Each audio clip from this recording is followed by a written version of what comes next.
રાજકોટ શહેરની એક ઘટનાની વાત કરવી છે। એક સગીરા પર આચરવામાં આવ્યું હોય આ સમાચાર પ્રકાશમાં આવ્યા છે। ઇન્સ્ટાગ્રામ મારફતે દોસ્તી કેળવી હતી, લગ્નની લાલચ આપીને વારંવાર તેનો દેહ કરવામાં આવ્યો હોય આ રીતના સમાચાર અત્યારે પ્રકાશમાં આવ્યા છે। નમસ્કાર, આપની સાથે હું આકાંક્ષા, તમે જોઈ રહ્યા છો રાજકોટ। વારંવાર આવા કેસ આપણને સાંભળવા મળે।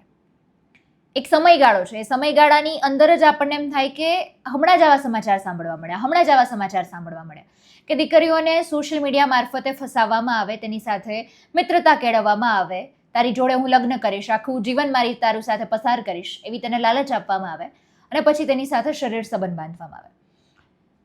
પોતાની જે ઈચ્છા છે પૂર્ણ થયા પછી એ જે દીકરી છે એ દીકરીને છોડી દેવામાં આવે। આવી જ ઘટના અત્યારે રાજકોટમાં બની છે। રાજકોટમાં સગીરા સાથે કરવામાં આવ્યું। પ્રદ્યુમનનગર પોલીસ સ્ટેશન વિસ્તારમાં રહેતી 15 વર્ષની એ દીકરી ઇન્સ્ટાગ્રામમાં એક શખ્સ સાથે પરિચયમાં આવે છે।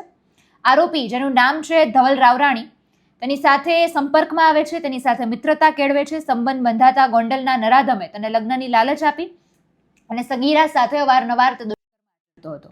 એટલું જ નહીં, સગીરા તેની સાથે વાતચીત ન કરે તો આખા પરિવારને નાખવાની તેને ધમકીઓ પણ આપતો હતો। તેવી પણ અત્યારે ફરિયાદ નોંધાઈ છે, જેની પોલીસે આરોપી ધવલ રાવરાણીની ધરપકડ કરીને કાયદેસરની કાર્યવાહી પણ હાથ ધરી છે।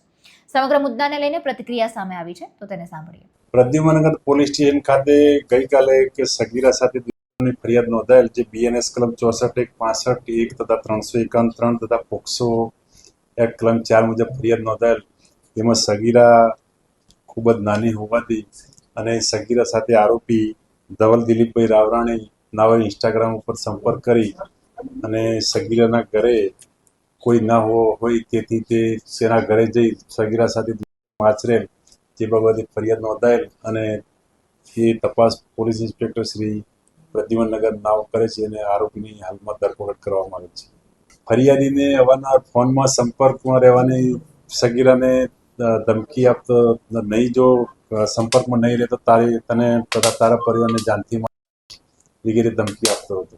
આ છેલ્લા 4 મહિનાથી એના સંપર્કમાં આવેલ અને આ બાબતે ઇન્સ્ટાગ્રામથી સંપર્કમાં આવે, સગીરાને લગ્ન કરવાની લાલચ આપી અને અવારનવાર તેની સાથે આ રીતના વાતચીતો કરી અને જો તેની સાથે વાતચીતો નહીં કરે તો તેને ધમકી આપી અને ધમકીઓ આપતો હતો। આ કેસ વિશે તમારા શું મંતવ્ય છે કમેન્ટમાં જણાવજો। ફરી મળીશું, અમને રજા આપશો। નમસ્કાર।